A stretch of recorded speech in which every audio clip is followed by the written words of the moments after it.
Bismillahirrahmanirrahim. Assalamualaikum. Yuk dukung kami dengan menekan tombol subscribe. Selamat menonton. Ka'bah yang tak terlihat. Hasan merupakan pemuda gigih dan rajin dalam bekerja. Dimulai dari berdagang sepotong pakaian, kini dia sudah memiliki tokonya sendiri. Semakin hari, tokonya semakin berkembang. Keuntungan yang didapat pun semakin banyak. Hasan sukses menjadi saudagar kaya. Kini, aku telah memiliki harta yang cukup untuk menunaikan ibadah haji. Aku ingin memenuhi panggilanku tahun ini. Dia pun membeli tiket untuk pergi haji. Dengan tiket di tangannya, Hasan pulang ke rumah dan bergegas menemui sang ibu. Ibu, tahun ini aku akan menunaikan ibadah haji. Aku akan memohon kepada Allah agar tahun depan aku bisa pergi bersama ibu. Hati-hati di jalan, nak. Semoga Allah selalu melindungimu dimanapun kamu berada. Hasan menyelesaikan semua rangkaian ibadah dengan penuh hati. Air matanya menetes ketika pertama kali dia melihat Ka'bah. Allahu Akbar, Allahu Akbar, Allahu Akbar. Sungguh Allah Maha Kuasa, atas kuasanya lah bisa sampai di sini. Hari-hari berikutnya Hasan selalu memohon dalam setiap salat yang dia lakukan. Ya Allah, ya Tuhanku, izinkanlah aku kembali ke rumahmu tahun depan. Dan izinkan aku datang bersama ibu.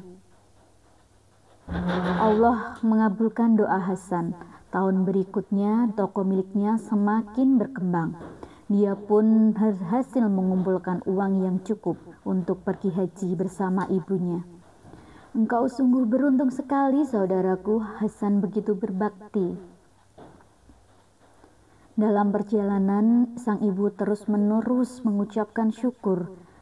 Ibu bukan orang yang soleh, nak, tapi ibu tetap bersyukur jika bisa pergi haji. Jangan bicara demikian, Bu. Allah Maha mengetahui. Hasan yakin jika ibunya adalah orang yang baik. Dia sangat hormat kepadanya. Lihatlah, Ibu, yang di sana itu adalah Ka'bah. Mari kita mendekat, Ibu. Namun ibu Hasan tidak bergerak. Dia terdiam di tempatnya, berdiri. Awalnya Hasan mengira kalau sang ibu sedang memandang Ka'bah dengan takjub. Namun ketika dia menatap wajah ibunya, Hasan merasa ada yang salah. Ibu, lihatlah ke sebelah kanan. Itu adalah Ka'bah yang selalu ingin ibu lihat. Ibu tidak bisa melihat, nak. Mengapa di sini gelap sekali? Pertanyaan itu membuat Hasan terkejut. Bagaimana bisa siang hari yang terang seperti ini dikatakan gelap oleh ibunya? Apakah mata ibu sakit? Mari kita menemui dokter lebih dulu. Begitu menjauh dari Masjidil Haram, penglihatan sang ibu lambat laun kembali. Dia bisa melihat sekelilingnya lagi dengan normal. Nak, mata ibu sepertinya sudah membaik. Ibu bisa melihat lagi. Kita tidak perlu ke dokter. Hasan mengabulkan permintaan ibunya. Hari itu mereka akan kembali beristirahat dulu, untuk kemudian memulai beribadah lagi. Jika ibunya sudah lebih sehat, ibu istirahatlah dulu. Aku akan mengambilkan ibu makanan dan minuman.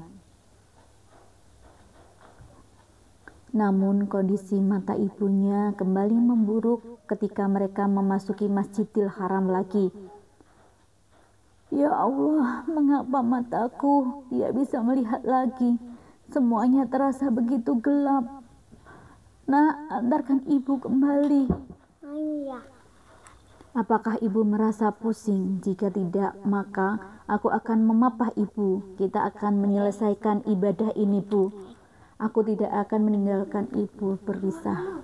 Begitulah Hasan membimbing ibunya untuk melaksanakan tawaf serta sa'i. Tahun berikutnya, Hasan mengajak ibunya pergi berhaji lagi. Ibu kan tahun lalu sakit dan tidak bisa melihat Ka'bah, maka tahun ini kita akan pergi lagi, Bu. Baiklah nak, mari kita pergi lagi. Tahun ini pun sang ibu tidak berhasil melihat Ka'bah. Matanya selalu kambuh ketika dia memasuki Masjidil Haram. Kali ini sang ibu tidak mau menyerah. Dia membeli berbagai obat mata, berharap supaya matanya bisa melihat lagi. Namun semuanya gagal. Jangan bersedih, Bu. Aku akan memapah ibu seperti dahulu. Tahun depan kita bisa kembali lagi dan semoga saat itu ibu sudah sembuh. Setelah kembali ke rumah, Hasan memeriksakan mata ibunya ke berbagai dokter hebat dan terkemuka. Namun semua dokter mengatakan hal yang sama. Tidak ada masalah dengan mata ibu. Semuanya normal saja. Kondisi sang ibu selalu sama. 7 kali berturut-turut mereka berdua menunaikan ibadah haji. Dan 7 kali itu pula sang ibu tidak bisa melihat Ka'bah sama sekali. Matanya selalu kambuh. Apa yang harus aku lakukan ya Allah? Berilah hamba-Mu ini petunjuk. Dari sekian banyaknya dokter, tidak ada satupun yang bisa menyembuhkan atau menjelaskan kondisi ibu Hasan. Bagaimanapun caranya, aku akan menyembuhkan mata ibu. Siang hari selepas salat zuhur, Hasan tiba-tiba teringat pada salah satu gurunya. Beliau adalah imam besar. Semoga beliau bisa membantuku. Dia pun pergi menyeberangi lautan untuk menemui sang guru. Setelah bertemu dengan sang guru, Hasan pun menceritakan kondisi ibunya dengan detail. Semuanya dia ceritakan. Aku harus berbicara langsung dengan ibumu. Apakah dia bisa menemuiku? Suatu bulan kemudian, Hasan membawa ibunya pergi. Menemui sang guru, beliau bertanya kepada sang ibu, apakah ibu punya masalah yang belum terselesaikan, janji yang belum dipenuhi, atau masih ada dosa yang serta kesalahan dan ibu belum bertobat untuk itu? Ibu Hasan terdiam. Dia berusaha mengingat semua kenangan di masa mudanya, namun tidak mudah menemukan kenangan yang sudah lama terlupakan. Ibu bisa memikirkan lebih dulu. Jika sudah siap, ibu bisa datang lagi menemuiku. Hasan dan ibunya menginap hampir 7 hari di kota tersebut. Selama itu pula, sang ibu berusaha mengingat semua hal yang pernah dilakukannya. Pada hari ke-7, Ibu Hasan pergi menemui sang guru sendirian. Dia tidak ingin anaknya mendengar kisah yang akan dia ceritakan. Saya ingin bercerita, Guru.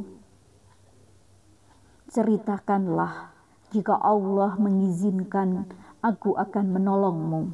Tapi engkau harus jujur. Jika ada yang engkau sembunyikan, maka aku tidak akan bisa menolongmu dengan benar. Dulu semasa muda, aku pernah bekerja sebagai perawat khusus bayi di sebuah rumah sakit. Oh, itu bagus. Perawat adalah pekerjaan mulia.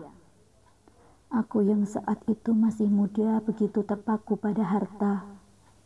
Aku harus membesarkan anakku dengan baik sehingga aku pun melakukan segala macam cara untuk mendapatkan banyak uang. Apa yang engkau lakukan? Demi mendapatkan uang lebih, aku diam-diam menukar bayi. Kadang ada orang tua yang menukar anak perempuannya dengan anak laki-laki atau menginginkan anak yang lebih cantik. Aku bisa menukar bayi-bayi itu asalkan mendapatkan uang yang banyak. Astaghfirullahalazim, astaghfirullahalazim, astaghfirullahalazim. Sang guru beristighfar setelah mendengar pengakuan dari sang ibu. Bagaimana bisa seorang perawat yang seharusnya berhati lembut dan penuh kasih sayang melakukan perbuatan dosa seperti itu? Apakah ini sudah semuanya? Ada satu lagi, Guru. Kadang aku juga bersekutu dengan para penyihir. Mereka yang mengirimkan santet kepada orang lain sering menitipkan benda-benda santet kepadaku untuk dikubur di tanah. Lantas engkau menguburkannya? Tidak, Guru. Menggali tanah untuk menguburkannya terlalu merepotkan dan bisa saja aku ketahuan. Seringkali aku memasukkan benda-benda itu ke dalam mayat aku mandikan di rumah sakit. Dengan begitu, orang tidak akan mengetahuinya.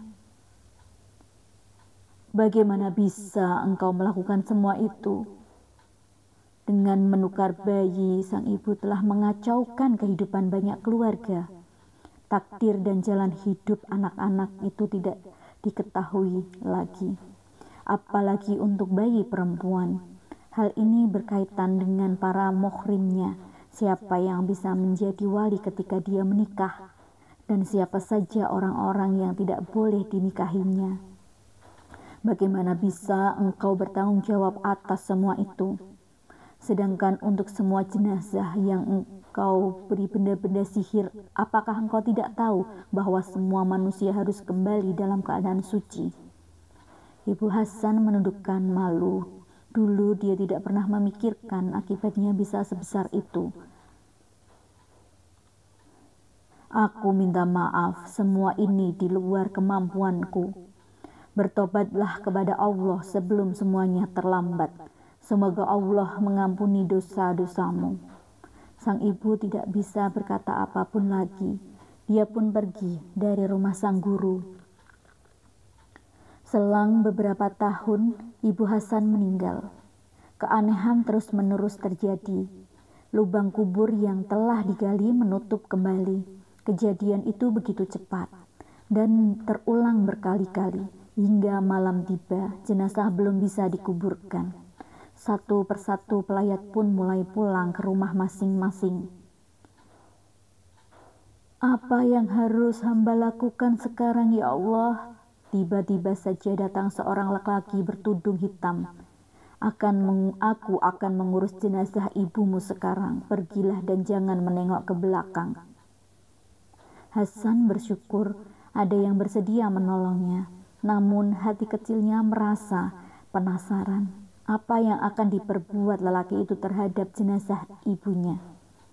Hasan menoleh ke belakang. Saat itulah dia melihat api yang membakar jenazah ibunya, dan api itu melecut hingga mengenai wajahnya. Sejak saat itu, separuh wajah Hasan mengalami luka bakar yang terus-menerus terasa sakit. Suatu hari Hasan menemui gurunya dan bercerita tentang semua yang terjadi, termasuk hukuman dari Allah untuk ibunya. Berdoalah, engkau adalah anak yang berbakti. Suatu saat nanti Allah pasti menyembuhkan lukamu. Hasan terus-menerus berdoa dan bertaubat, baik untuk dirinya ataupun untuk ibunya. Dan suatu hari luka bakar di wajah Hasan pun sembuh. Allah selalu memberikan balasan yang setimpal. Kita akan menerima hukuman sebesar dosa yang telah kita perbuat.